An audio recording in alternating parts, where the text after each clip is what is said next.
Good morning.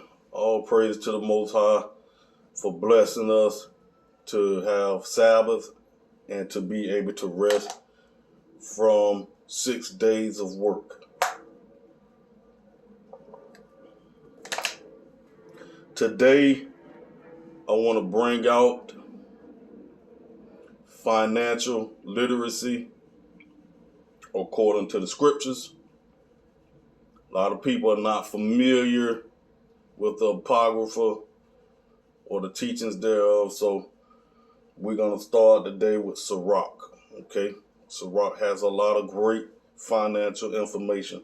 We're going to start with Sirach chapter 51, verse 28. It says, "Get learning with a great sum of money and get much gold by her." If you are not making enough money, you can increase your learning, and that will allow you to earn more money, okay? And if you have been blessed with great sums of money, you have to learn how to keep it. So Sirach 51:28 would tells you that learning is essential for finances. All right, so we're going to go with Sirach chapter 42, verse 7. I'm gonna do a precursor. I'm gonna read verse 1 first, because after you learn how to get money, you got to learn what to do with it. Of these things be not thou ashamed, and accept no person to sin thereby. Of the law of the Most High and his covenant, of the judgment to justify ungodly. I'm skip down. Of exactness, of balance and weights, or of getting much or little. So regardless of what you learn to earn your money, never be ashamed of how little or how much it is that you're earning. Okay? Verse 7 says, "Deliver all things in number and weight, and put all in writing that thou givest out and receivest in." You should be keeping records of what you take in and what you spend. The scriptures want us to have extensive financial records, okay? Also, in Sirach chapter 29, verse 1, it says, "He that is merciful will lend unto his neighbor." Lending, not usury. Usury means that you lend, but you expect interest. Not usury, just lending. But you don't give out more than that you have, as it says in verse 20, "Help thy neighbor according to thy power, and beware that thou fall thyself fall into the same." So you don't gotta help people to the point where you hurting yourself. Don't do that. That's not what the scripture says. Be wise about this. So that's why we gotta understand, like, if we're gonna walk this walk, we gotta understand that there's the law, statutes, and commandments, but there also there's wisdom that comes with our finances. That the Most High instructed us to be wise about our finances. Okay, lots of people out here, they just not wise. Even Christ himself, he had a man to keep track of the money. Okay, we have to be wise about our finances. All right. It also says in verse 12, "Shut up alms in thy storehouses, and they shall deliver thee from all affliction." You should have something to be able to give to people readily and willingly on hand. Like, you shouldn't be spending everything that you have that you don't got nothing to give. All right? We got to understand these things. Like, we got to set our lives up with it, because in so doing, it's keeping the commandments. This is part of keeping the commandments.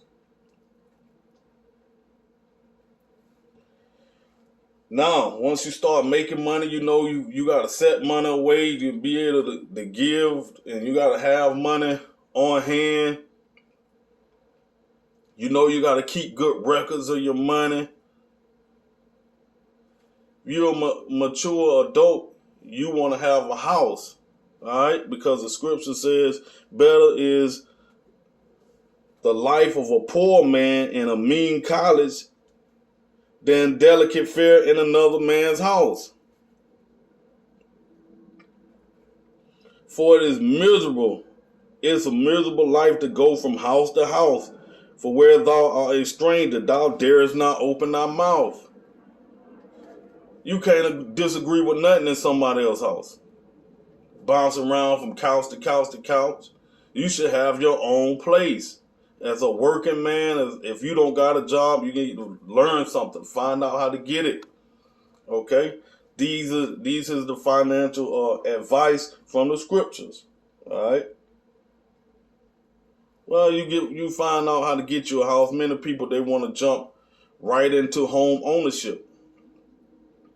But I'm here to tell you that is an Edomite system that we should not be following when we desire to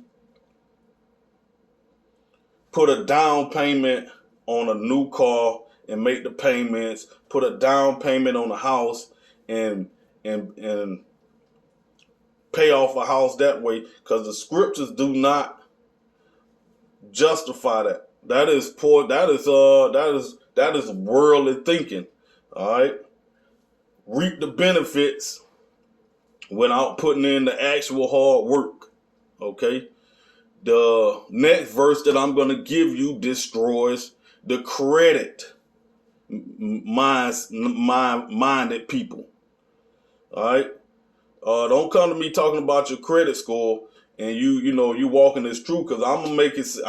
In my mind, you ain't reading the scriptures, because if you was reading these scriptures, you was reading it in the scriptures, you was patterning your life behind these scriptures, you wouldn't be concerned about a credit score. You wouldn't do nothing with credit, because the scriptures they warn you of doing otherwise. Okay, that's in Sirach chapter 29. No, that's in Sirach chapter 21, verse 8. It says, he that builded his house with other men's money is like one that gathereth himself stones for the tomb of his burial. When those companies say, no, don't worry about it, I'm going to pay for it, you just pay me back periodically, make this such and such payment. And a lot of our people are hooked into that thing. That is a trick of the world. That is the usury that the Most High is warning you to not participate in. Don't do it to your brother. So for you to put yourself in that situation, it's like building, digging your own grave, building the tomb for your own death. And all people don't understand why we so stuck in this financial rut. They the head and we the tail. We're not even using the financial information that the Most High has given us. Stop using credit. You're supposed to take your money, save your money, keep your records, and buy what you can. And don't let nobody make you ashamed of how little or how much that you have. If you don't got much, you can't buy them with an old car, then go get that old car. But you shouldn't be ashamed because they got a new car, you ain't got a new car. You bought what you can afford. You paid cash for it. The Most High said, oh, you shouldn't be using credit. Save up your money until you can afford to buy a house cash. That's when we'll be moving different. That's when we really came out of the world and we are not like the world. We got to understand these things, that there's a financial responsibility that the scriptures place on us. All right, but that's all I got for that one. So y'all be blessed. I hope this information helps somebody out there.